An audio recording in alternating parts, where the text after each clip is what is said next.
wherever you are, it is the top of the hour, and we're coming on the air with the powerful words from Tyree Nichols' mother. She says she plans to spend the next few months staring down each of the 5 ex-Memphis police officers accused of killing her son. We're going to take you inside the courtroom, where those officers today pleaded not guilty.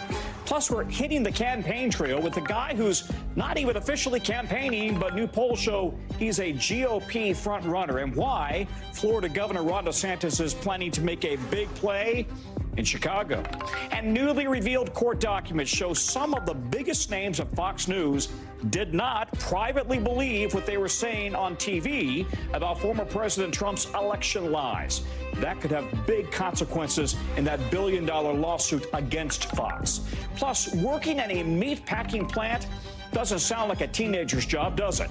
We're going to break down the massive fine for a huge food safety company that apparently put 100-plus kids as young as 13 in super unsafe conditions. 13. And in tonight's backstory, you're going to want to watch this. Our reporter's personal experience covering the efforts to remember thousands of Japanese Americans interned during World War II here at home, including her own grandfather. Good day, I'm Tom Costello in for Hallie. Happy Friday. We're hearing new reaction from the family of Tyree Nichols after the 5 ex-Memphis police officers accused of killing him said in court today that they're not guilty. Tyree Nichols' mother called those cops out today. They didn't even have the courage to look at me in my face after what they did to my son. So they're going to see me at every court date, everyone, exactly. And until we get justice for my son. Well, here are the 5 officers in court. Their lawyers made that plea today, and the judge asked the community for time. We understand that there may be some high emotions in this case, but we ask that you continue to be patient with us. Well, they need the time because there's a lot of documents that they need to sort through. Court picks up again on May 1st. You may remember the story. Nichols, a 29-year-old black father and an aspiring photographer, died 3 days after being pulled over by the 5 former cops for what they said was reckless driving. But the video shows no evidence of that. Numerous videos do show the officers striking, punching, kicking Nichols repeatedly. Each former officer faces 7 charges, including second-degree murder and kidnapping. And the prosecutors are not closing the door to perhaps even more charges. Is there a possibility of more charges? Of course there is. The general has been, my boss has been, extremely clear that this is step 1. Today was just the start of the court process, and as you asked, the investigation goes on. All right, NBC's Juan Venegas is in Memphis for us. And Juan, prosecutors today suggested that there may be a bigger cultural issue at work here, right, inside the Memphis Police Department and the culture inside that department. Tom, what the district attorney was talking about today was specifically the special unit that these former officers belong to, the Scorpion unit, that has now been permanently deactivated by the Memphis Police Department. And the district attorney has spoken about this in the past, and he did mention today what could be a lack of supervision for these special units, and this is what the Scorpion unit has been heavily criticized for, the way they operated that night, the fact that they weren't supervised properly. Here's the district attorney speaking on camera earlier today. I think it's fair to say that what we've learned so far is a cause for concern about an overall culture that needs to be revisited, and I think it really opens up the need for a broader conversation about police reform. Now, when he says it opens up a broader conversation, he also made reference to these units that exist in police departments across the country, saying that sometimes they are overly aggressive, and again, bringing up that lack of supervision. We know that here in Memphis, the police department, as I mentioned, decided to permanently deactivate that Scorpion unit, a unit that those officers belong to, Tom. Yeah, we're also hearing from the lawyers for the former cops. So what are they saying? All right, so one of the attorneys for Tadarius Bean spoke to the media today after the short hearing. As he walked out, some people were yelling things at him. And essentially what he wanted specifically, it seemed, is for the public to look at his client, Tadarius Bean, one of these 5 former officers, to look at him and separate him from the other officers. His argument is that his client was just doing his job. Here's the attorney speaking on camera to our colleague, Priscilla Thompson. Does he regret any of his actions that night? I think at this point he probably regrets being a Memphis police officer on that night, because had he not been, he wouldn't have been called to do his job. The attorney being very careful with his words. He also said that at this point, he has not received any definitive information as to the cause of death of Tyree Nichols. I should also mention that the family's attorney that spoke after the hearing also said that the family is waiting for the autopsy report. And when they receive this information, they do plan to move forward with a civil case as well. The next court hearing for the 5 former officers here has been scheduled for May 1st, Tom. Okay, Guad, keep us updated. Thank you. Guad Venegas, who's in Memphis. NBC News is confirming late this afternoon that the alleged Chinese spy balloon was, in fact, launched from Hainan Island in the South China Sea. Hainan Island is an important hub for China's military with a large submarine base and a spaceport there. Vice President Kamala Harris earlier today said the balloon incident was not helpful to U.S.-China relations. She was addressing concerns over President Biden's decision to shoot down that alleged spy balloon earlier this month, telling our own Andrea Mitchell in this exclusive interview that even without an official policy, the balloon had to come down. We shot it down because it needed to be shot down because we were confident that it was used by China to spy on the American people. Well, China continues to push back, saying the Biden administration needs to work with China to manage the incident. NBC's Janice Mackey Frayer joins us now from Hainan Island, where U.S. officials say that spy balloon was launched. Janice, the U.S. was tracking the Chinese balloon starting where you are, and there's reporting that the balloon's track over the U.S. may have been a mistake leading to this international crisis. What can you tell us? Well, there are still a lot of unanswered questions about what this Chinese balloon was doing, why it was on the course that it was when it got caught up in the strong winds and got dragged into American airspace. What we do know is that the balloon took off from here. I'm on Hainan Island in the South China Sea. Satellite images show the balloon launch site. It's set back from the coast. We went to see the site. It's behind secure fencing, obviously, and a sign that marks it as a military zone. Now, what U.S. officials believe is that once the balloon took off from here, they tracked it, possibly over military bases on Guam and Hawaii, before it continued on its now infamous course. The U.S. has concluded its recovery of debris off the coast of South Carolina. The FBI now analyzing the sensors and antennas and other pieces of technology to see if they hold clues as to what this balloon was up to. China maintains that this was a civilian airship, that it was gathering weather data, and that it was not for military use. But again, a lot of questions still need to be answered as this investigation presses on. Tom? Well, President Biden and Vice President Harris both saying that the shoot-down was appropriate. The Chinese government playing it down, as you said. Any chance at all do you see of the U.S., the president and President Xi coming together to talk or at least have a phone call? Well, the two men do have what they describe as a more personal relationship. That said, there is a very wide gap in understanding on this issue, and the level of mistrust has definitely been on the rise. Initially, when the balloon was identified by China as being owned by China, China expressed regret, saying that it was force majeure, that it was caught up in these strong winds. That tone has now changed very sharply.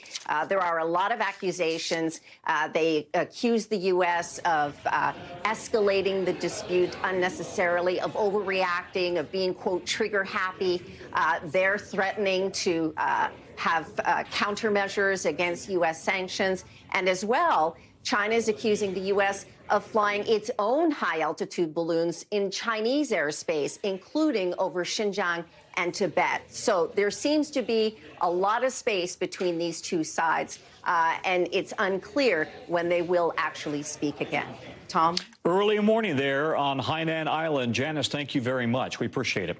All right, now to East Palestine, Ohio, where residents are just plain scared. They've got a lot of questions since that train derailment and toxic chemical release 2 weeks ago. Now the state says the feds are helping to set up a medical clinic to address any health concerns. We want them to be able to answer the residents' questions, evaluate symptoms, provide their medical expertise. We'll also have access to the best experts in the world in regard to chemical exposures. All right, well, the Ohio governor also stressing that the municipal water is safe to drink after testing, but anyone who relies on private well water should keep using bottled water for now, for just in case. NBC's George Solis joins us now from East Palestine. All right, George, do people there believe the governor when he says that the water or the air are safe, or are they skeptical? Yeah, Tom, people are still skeptical, and part of that is some of that mixed messaging. People that are using city water versus those that are on well water. You heard the governor there say, look, people that are on city water, we've tested it, we've retested it, it is fine. Those are on well water. At an abundance of caution, you should still be using that bottled water. Earlier this afternoon, I spoke with the mayor of the town who said, look, I'm drinking the water. He even had a taste test to prove that the water is safe. But still, people aren't just concerned about the immediate threat to their waterways and their airways. They're worried about what may happen 5, 10 years down the road. Talk to one resident. I want you to take a listen to what she told me. Health-wise, cancer. I mean, is this going to be a big cancer cluster? In 5 to 10 years, will I walk my daughter down the aisle? Will I see her get married? What's going to happen? Yeah, the fear is very real here, Tom. Boy, you can certainly understand her sentiment there. Now, Governor DeWine says the disaster does not qualify for FEMA assistance, but the EPA is on the scene. Who's leading the cleanup operation right now? Is this the state? Is it the feds? Is it a joint operation? Right now, the cleanup is falling in the hands of Norfolk Southern. That's what the expectation is, that they will be here to do all of that cleanup in tandem with some of the federal agencies that are on the ground here, the EPA doing that air monitoring, the soil monitoring. One thing that Governor DeWine said, look, we may not qualify for FEMA assistance, but we are filing that paperwork right now. So should there come a time where the train operator stops paying out, which the expectation is they will pay for 100% of this, we at least have that documented, and the people will not be left without anyone to pick up the bill. Todd. All right, George, thank you. George Solis, who's there on the scene for us. All right, it is now up to Alec Murdoch's defense team to convince the jury that he is not guilty of killing his wife and son. And they're hitting the ground running with their first witness late today, minutes after the state rested. Prosecutors took 3.5 weeks, called more than 60 witnesses in what locals say is the trial of the century down south. And the state saved a big, detailed data dump for last. A South Carolina special agent walked the jury through an extraordinary timeline down to the second of Murdoch's movements, including new details about his car. It provides the jurors with a mental image of Murdoch speeding down a country road filled with potholes, doing 80 miles an hour, and what happened when he got to the scene. What, if anything, in his statements to law enforcement did the defendant say about what he did when he arrived at the scene? The defendant stated that he went and checked on Paul and Maggie, checked the bodies. And from the moment the Suburban arrived at the kennels, how long did it take for that 911 call to be made? Less than 20 seconds. Over these last 2 days, the jury has heard a lot about the alleged suicide for hire plot tied to an apparent insurance scheme by Murdoch back in September of 21. Prosecutors say it ties into a motive because of the 100-plus financial crimes he's been accused of. Murdoch says he's innocent.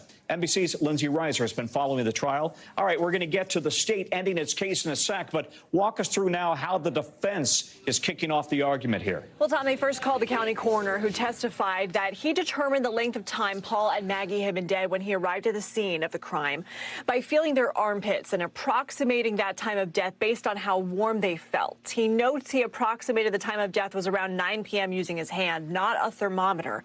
The defense here trying to show that because a more accurate tool like a thermometer wasn't used, they can't determine a time of death, and therefore Paul and Maggie could have been killed after 9:08 p.m. That's when Alex Suburban is placed in the area using vehicle data, Tom. All right, so let's talk about the data dump we were discussing from the state on its last day. It includes this never-before-seen data from Murdoch's own car that the feds or the prosecutors say pokes holes in the alibi, right? Well, it really paints arguably the clearest, most definitive picture yet of the night, and it calls into question Alex's own timeline that he's given investigators. So let's show you some of this GM OnStar data from Alex's vehicle that the prosecution themselves just got just days ago. So again, 9:08, around the time or right after investigators say the murders occurred, the data places his Suburban right around the area where Maggie's cell phone was found the next morning. Then the vehicle is going 68, 70 miles an hour to his mom's house, stays there roughly 21 minutes. That's less than half the amount of time Alec told investigators he was there. The vehicle is then back at the kennels for less than 20 seconds, as we just heard, before Alec calls 911. Remember, he told authorities he had taken the time to check their pulses. And the prosecution, Tom, also showed cell phone data suggesting Maggie and Paul's phones were tampered with, and that calls and texts to Maggie from Alec were deleted from Alec's phone records. For example, he'd sent her a text asking her when she'd be home. And the prosecution also showed that a couple weeks prior to the murders, Paul, his son, was concerned about Alec's pill usage. So in their cross, the defense brought up the fact that investigators made that drive to Alec's mother's house from the Murdoch property in about the same amount of time, essentially implying Alec wasn't in this rush or panic that night, like the data suggests. And the defense also tried to show that it was normal for Alec to be using his cell phone constantly, even after he discovered the bodies, not only calling 911, but also calling and texting numerous people, even his son's best friend, within a few minutes after the discovery. The defense says all those calls were normal, but the investigator on the stand told the defense those calls were strange behavior. Listen. As an investigator, I think that would be very odd, given the scene and the whole situation, that you're on the phone constantly. Yes. I am standing over my son and wife, and it's just witnessing that for the first time. I would think that would be, to have someone on their phone constantly like that, I'd be in a state of shock if that was me personally. Overall, a strong data-driven day for the prosecution. Now the defense will have their chance on Tuesday. Tom? And then it begins. Lindsay Reiser, thank you very much. All right, Vice President Kamala Harris is meeting with world leaders today in Germany, where much of the focus, really all of the focus today, has been on Ukraine. President Zelenskyy asked his Western counterparts for additional military support as fast as possible, as his country braces for Russia's ongoing new offensive. There is no alternative to speed, because it is the speed that the life depends on. Delay has always been and still is a mistake. After Zelenskyy's speech, Harris met with German Chancellor Olaf Scholz, as well as the French President Emmanuel Macron, to discuss their continued support for Ukraine. Harris is scheduled to give a speech at the conference tomorrow. NBC's Chief Foreign Affairs correspondent Andrea Mitchell is in Munich for us, so we are also going to speak with NBC's Chief International Correspondent Keir Simmons. He's in Moscow. Andrea, to you first. You sat down with the Vice President today. Did she give you any indication about what her speech tomorrow might be about, and whether she expects the American people to continue their support for Ukraine as the war heads into its second year? Exactly, Tom. And first to the global support, because here it's all about rallying world support, the unity of the world, NATO, of course, behind Ukraine. And as Zelenskyy said, getting those weapons in now, getting the ammo they need, the artillery they need, the air defenses, because this Russian offensive is already starting and they expect by March it's going to be in full swing. So it's life and death for Ukraine, but also she's a former prosecutor, and she's emphasizing a big focus of this conference is the war crimes. This is to get the world together behind a regime for prosecuting. Ukraine is providing the evidence in real time because as Russia retreats, they are gathering more and more evidence of what Russia has left behind, as well as more than 6,000 children who've been taken forcibly from orphanages and from their homes, from their parents, taken to Russia or Russia-controlled territory and sent to what so-called re-education camps. It's really destroying the Ukrainian culture and their children, their next generation. This is partly what she had to say to me. The independence of Ukraine, how the American people feel about the atrocities we are seeing, where a woman who was at a maternity hospital preparing to give birth was slaughtered. I know the American people feel a sense of moral outrage and a sense of responsibility for our nation to stand with the Ukrainian people. We expect that the president is going to be announcing billions more for Ukraine when he goes to Poland next week, right there on the border. And that, of course, marking the anniversary. Just a year ago, Zelenskyy came here in person, defying U.S. warnings that it was at that point, days before the war started, dangerous for him to fly and risk being shot down. He had, of course, a U.S. plane and escorts to get him back and forth. But this time, he's staying on home turf, given the fact that the anniversary is coming, but the support for the war is slipping back home in polls. There's a very large, the largest ever bipartisan delegation here. 60 members of Congress, House and Senate, both parties, supporting the war, Lindsey Graham and others from the Republicans, but the House caucus, Matt Gaetz and others back home, are expressing concern. The Speaker is not here, and that's the question now. Going into an election year, possibility of the economy downturn, is the American people... Are the American people going to support it? Already that support is slipping for the billions for Ukraine, and that's part of what's happening here. The Speaker of the House is not there in Munich. All right, Andrea, thank you very much. We'll say goodbye to you late night. Even later in Moscow, Keir Simmons is in Moscow for us. And Keir, a lot of reporting that Russia's new offensive is already underway, but it's going rather badly, we hear. Putin clearly didn't expect this war to go so long. It sounds as if he is committed, though, to keeping this going till the very, very end, until Russia wins, no matter the cost. I'm not sure that he has any other choice, Tom. Certainly you're right. This year has not gone the way President Putin would have hoped. This war has lasted far longer than he imagined it would. He hoped weeks, maybe months at best. That being said, just look behind me. We've just been in Moscow now for just a matter of hours, Tom. But look, it's 1:30 in the morning here in Moscow. Look how busy the roads are behind me. The sanctions, the utter isolation from the West, that has not had the economic impact on Russia that had been perhaps predicted by some. And all of that is important because, Tom, as we look ahead to the next year, as the anniversary comes next week, anyone who tells you they know what is going to happen is not being honest with you, or they perhaps aren't even being honest with themselves. The tectonic plates of international politics are shifting and people's lives are changing. Let me just give you an example. I spoke to a Russian I know here in Moscow when I arrived today, and he told me that he got a text message this morning from a friend whose son had just died in Ukraine, fighting in Ukraine with the Russians. Now, he said there's obviously devastation in that family, but then he went on to say, Tom, Keir, don't jump to the conclusion that that means that that family will now turn away from its support for President Putin or turn away from its support for this Russian so-called special military operation. He said, actually, it's just as likely that they will double down on their support for President Putin, that they will be furious, frankly, with Ukrainians. And I think what that tells us is that internationally, and certainly between Ukraine and Russia, positions are becoming fixed. People are digging in, not just in trenches, but in diplomacy and in families. And that tells us that it's very possible that in a year's time, I will be standing here again talking about this ongoing conflict, Tom. And we should make the point that the Kremlin controls most of the media there in Russia and what is heard. Keir, thank you very much. Stay safe in Moscow. Thank you. Coming up, we've got some breaking news out of Mississippi, what we're learning about the series of shootings that have left at least 6 people dead, yet another mass murder. Plus, a senior ISIS leader has been killed in Syria. More details on the U.S. military raid coming up in 5 things.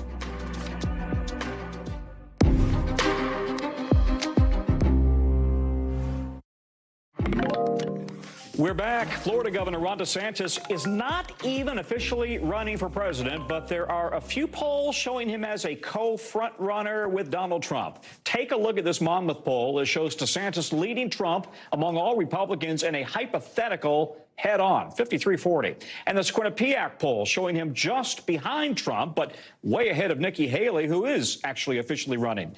It is super early in the race for a president already. NBC's John Allen joining us now. All right, John, you know, the former Wisconsin governor, Scott Walker, told NBC News today that DeSantis is probably in a better spot right now than he was when he was taking on Trump back in 2016. However, is it really generally a good position to be in, to be seen as a front runner this early on? There's always some concern about peaking too early because we've seen a lot of candidates do that. Scott Walker's one of them. Remember, Michelle Bachmann at one point was a Republican frontrunner. At the same time, if you're DeSantis and you're looking at a field that could be 14, 15 people, sitting there at 36% in the one poll or 53% in the other poll is a good indication that most Republicans know who you are, which is the biggest challenge for any presidential candidate to get name ID to start with. He's in a really good position right now. The question is, can he maintain that position while he's governor of Florida and not an announced candidate? And Nikki Haley, despite having been in the Trump administration, doesn't have the same name recognition. DeSantis expected to go to Chicago, we understand, on Monday, speaking to a police union. That state's governor has said that he is not happy about DeSantis showing up because of his dangerous and hateful agenda that has no place in Illinois. And DeSantis has badmouthed Illinois and Chicago a lot over the last year. So what is he hoping to accomplish in Chicago? It's very much true that Ron DeSantis's views of the world do not match up with the majority of the electorate in Illinois. However, Ron DeSantis does match up well with some of those police officers that he's going to be speaking to. He matches up well with donors in Chicago. Ken Griffin in particular, the big donor who is expected to put a ton of money, billionaire, put a ton of money into DeSantis. And then in addition to that, Illinois, a huge primary state for Republicans, a lot of delegates available. So there are good reasons for Ron DeSantis to go to Chicago even before a presidential campaign to kind of lay the groundwork for those things. Real quickly, does he have the big personality that you would need to take on Trump in your view? I mean, it's a question. It's the big outstanding question about him. When he was in Washington as a member of Congress, he's kind of a backbencher, not well known, not particularly well liked among his colleagues. You know, he doesn't have that Trump charisma, but maybe something a little bit inside of that Trump charisma, something a little less brash and bold and outrageous, frankly, is something that Republican voters will be looking for. We'll see. John, thank you very much. All right, we want to get you now over to the 5 things that our team thinks you should probably know about tonight. Number 1, breaking news out of Mississippi. 6 people are dead, and a suspect is in custody after a series of shootings near the state's border with Tennessee this afternoon. Police say the shootings happened at several locations and that the suspect is now in custody. No word on a possible motive. Number 2, the U.S. has killed a senior ISIS leader in an overnight helicopter raid in Syria. 4 U.S. service members on a working dog were wounded in an explosion during the raid. All 4 plus the dog are expected to recover. Number 3, 3 more people have been rescued in Turkey 11 days after the earthquake first struck. But over in Syria, international aid groups say many in rebel-controlled areas of the country have been shut off from rescue efforts. More than 43,000 people have died. Number 4, it looks like the man called the truth was caught in a bit of a lie. NBA Hall of Famer Paul Pierce has to pay a $1.1 million penalty to the SEC for unlawfully promoting cryptocurrency. Pierce touted EtherMax tokens on Twitter, but he did not disclose that he was also being paid. in those so-called tokens to do so. Number 5, a new sleep study is showing that people may actually need more sleep during the winter months. You've heard of REM sleep? That's the part of the sleep cycle where you dream. Scientists found that lasts about 30 minutes longer in winter. So there you go. You have a good excuse to sleep in this month. When we come back, it turns out a lot of Fox News' biggest stars privately were trashing former President Trump's false election claims, even while they were promoting them on the air. What we're learning from the newly unsealed court documents coming up next.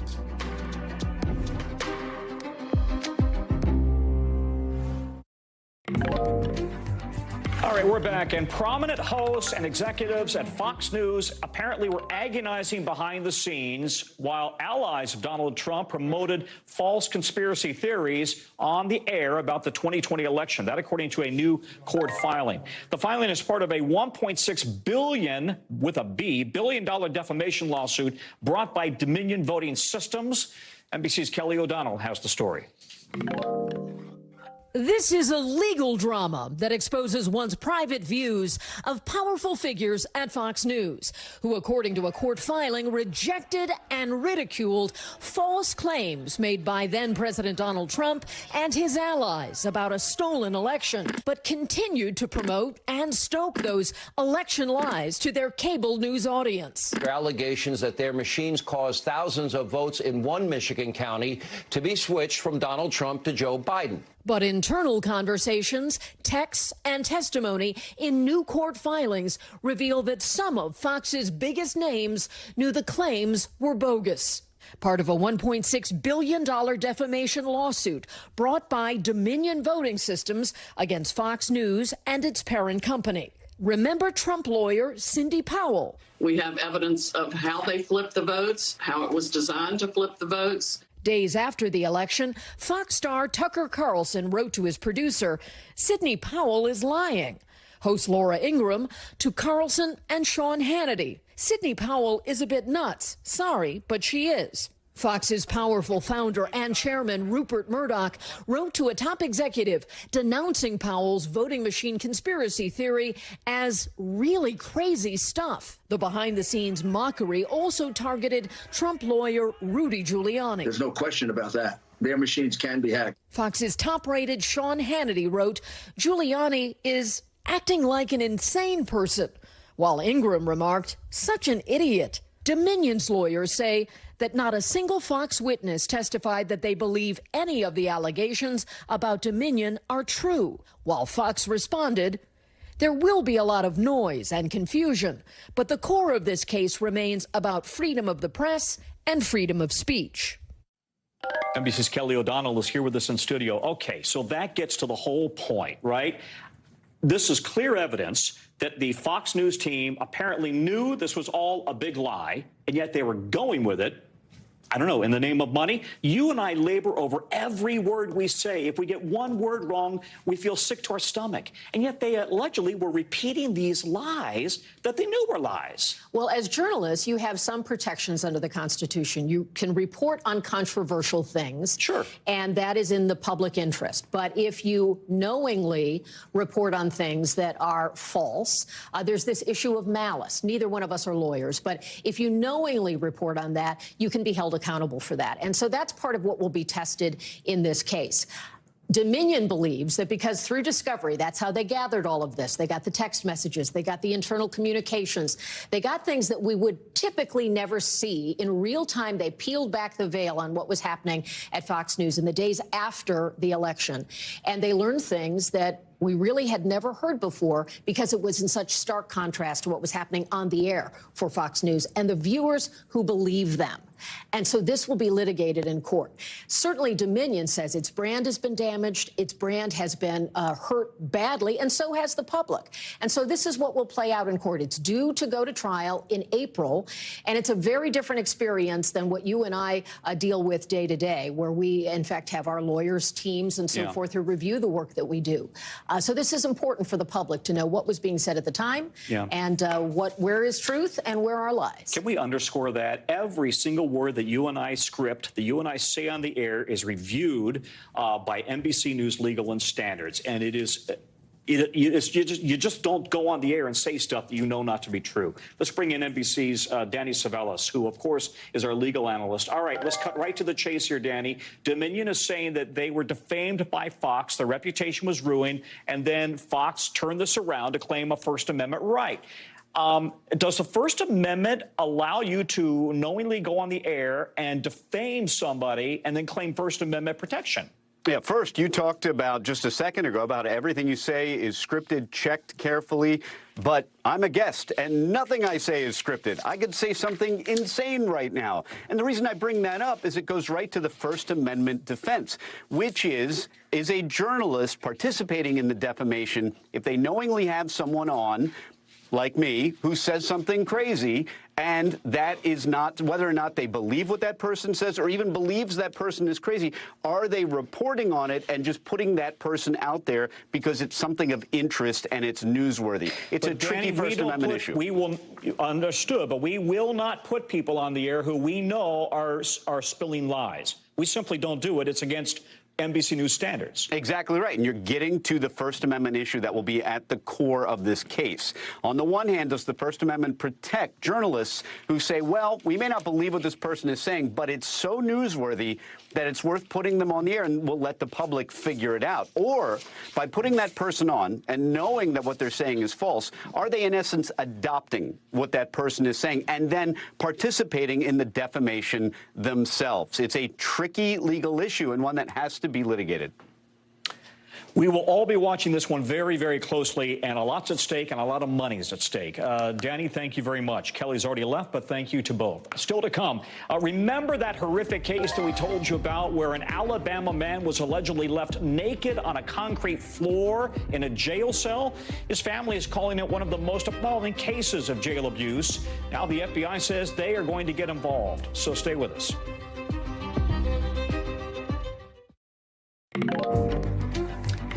Back now, and the FBI is joining the investigation into the death of an Alabama man after he was allegedly left naked on a concrete floor in a jail for days. Tony Mitchell died at the hospital hours after leaving a jail just outside of Birmingham last month.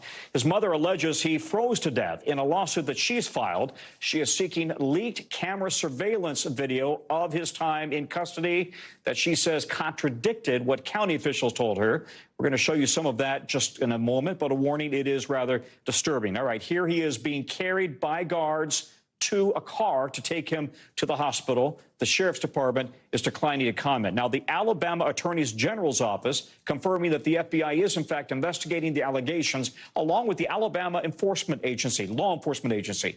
The AG's office says it'll make sure any appropriate action is taken. We bring in now NBC's Morgan Chesky. All right, Morgan, the FBI is involved in this. What kind of things could they be looking at?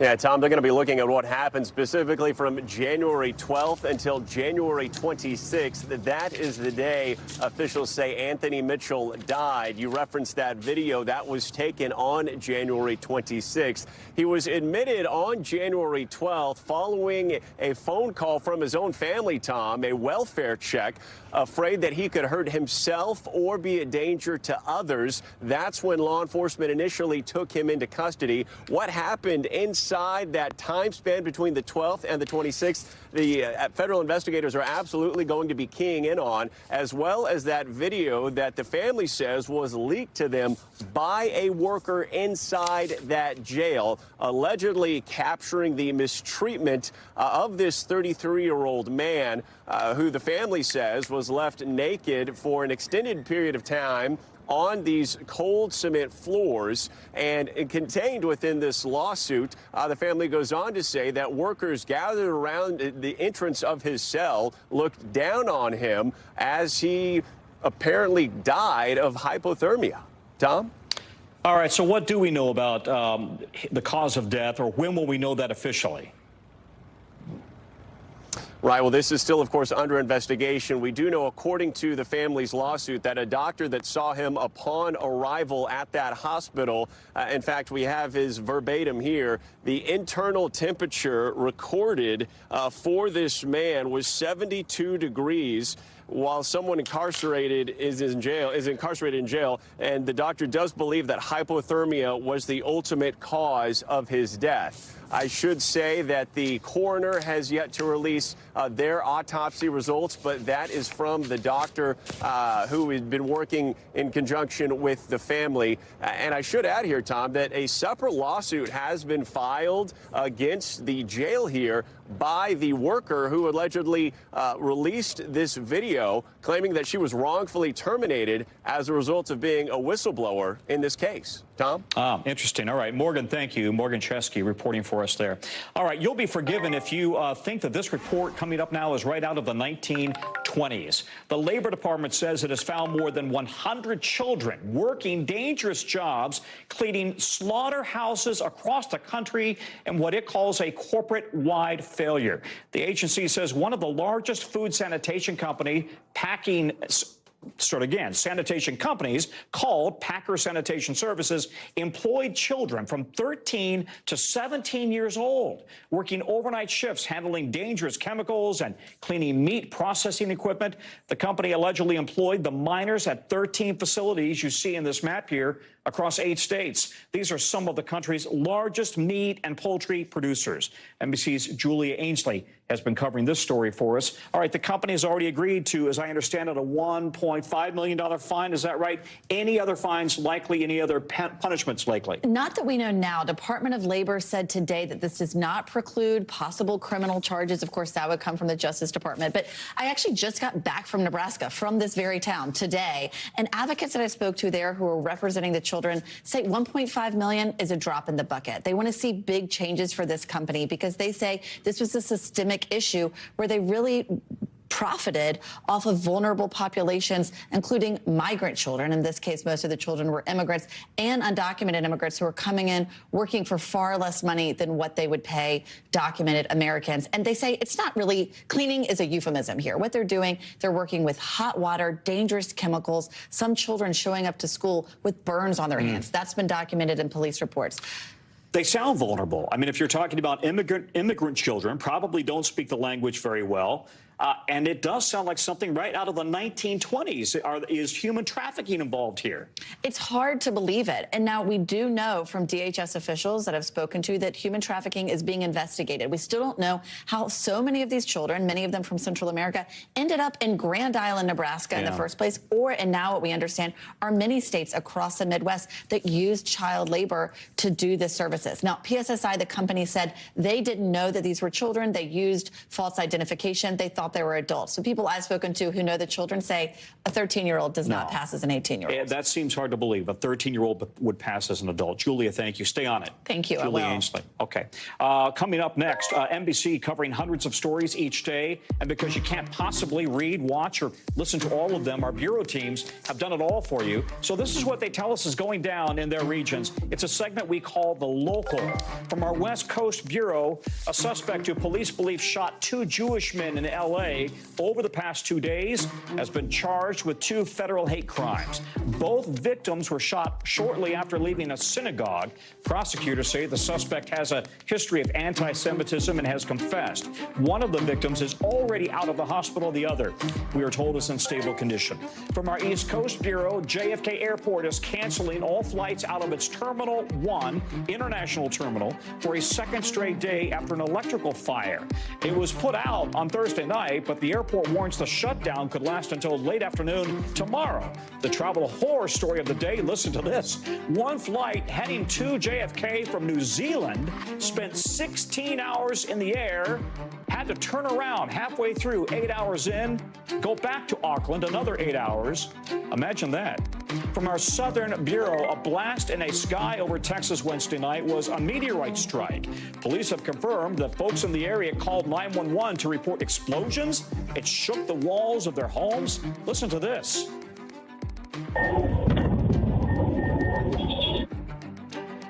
Yep, that sounds like an explosion. NASA says the 2-foot-wide meteorite likely weighed about 1,000 pounds. Coming up, a really special and very personal look at part of our country's history that some folks may not remember. In tonight's Backstory, our own Emily Ikeda has the story of how Japanese Americans imprisoned here at home during the war are now being honored. Stay with us.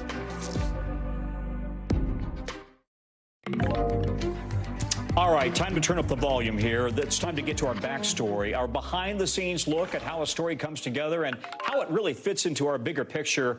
Sunday will mark 81 years since then-President Roosevelt signed an executive order that led to the internment of tens of thousands of Japanese Americans during World War II. They were held in camps.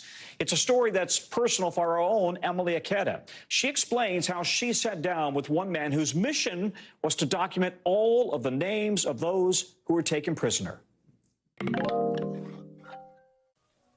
In a small, dimly lit room surrounded by little jars of soil from places like Manzanar, Amachi, and Poston. Okay, we're looking for Kei Hachiro. Sits the Ireicho, meaning a book to console the spirits. But there's no prologue, chapters, not even a single sentence. It's 1,000 pages simply of names, more than 125,000 of them, representing those incarcerated during World War II because of their Japanese heritage. In researching this story and trying to track down pictures, it actually proved to be a little bit more difficult of a process than we're used to, because documentation from life inside the camps was really quite limited, especially when you consider initially people weren't allowed to bring in cameras. But in these pictures that do exist, what really strikes me is the perseverance of spirit in really a terrible situation. Games of basketball playing out, even maybe it's a pageant being held on site, a game of baseball. Before the Ireicho, it was not known exactly how many Japanese Americans were ripped from their homes and forced into what are widely known as internment camps. A wrong USC professor Duncan Yukon-Williams and his team of researchers set out to write. From camp rosters and transfer lists in the National Archives to individual index cards from the Department of Justice and FBI, they scoured records over the past 3 years. What inspired you to pursue creating this book? The idea of giving back people's names, giving them individuality again in a way that their personhood wasn't acknowledged by the U.S. government back in World War II. With a handful of interviews throughout the day, the crew arrived before dawn to begin unloading. What you can see is an elaborate setup in multiple locations.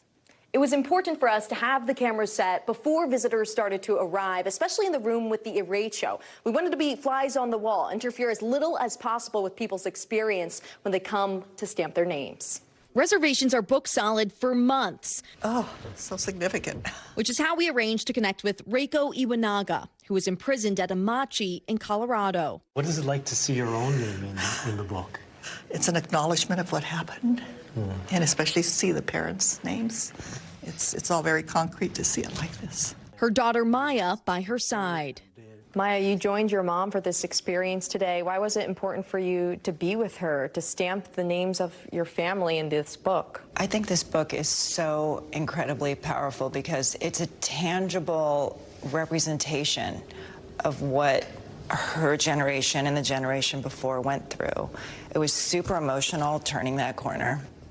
Even the book's location has significance, as we discovered in researching this story. The very block where thousands boarded buses for camps 81 years ago is now home to the Sacred Book of Names, on display here at the Japanese American National Museum until October. See, Mark. The journey to see the Ireicho and tell its story is also a personal one. My own family was incarcerated in 1942. My grandparents just 7 years old at the time. So we first entered a place called Salinas Assembly Center. But it wasn't until I sat down with my grandfather, or Jichan in Japanese, for a school project that I began to understand the weight of such an injustice. I interviewed him for 4 hours. The guard motioned me to get away from the fence with this gun. And I just curious because by looking through the fence, I could see our old farm. You can see that road right through the barbed wire fence. So I always questioned why I was in this internment camp. We paged through the Ireicho to find my family members' names, my great-aunt Chiz, grandmother Aiko, and more. Okay, so this is Fumio Norman Ikeda. Fumio is my grandfather's brother. So they were very young in the camps. Actually, when he was in the assembly center, he dislocated his hip falling, going up into the barracks, and he was denied care for months. And so now he still has a limp to this day. He suffered permanent damage because of it. Eventually, we turn to the year 1934 to find my grandfather, Bunji Albert Ikeda, quickly taken aback by a wave of emotion. He's since passed, so it's so meaningful to get to stamp his name. I just know this would be... In all, I stamped 12 names in the derecho and could have marked more, but wanted to be cognizant of the museum's time and other reservations. Hallie Hayataka traveled all the way from Honolulu. What was the experience like for you, marking a stamp, seeing your family members' names in the derecho? It was great because I know that they will be remembered, and it's going to be in writing, and my stamp will be there. Each stamp a powerful mark of permanence on a page of history that should never be erased. Emily joins us now. Emily, I have dear Japanese American friends in Colorado whose parents were in those camps in Colorado. It is such an outrageous injustice, even 81 years later. How does this impact you, seeing your family name in that book and your grandfather who you love so much?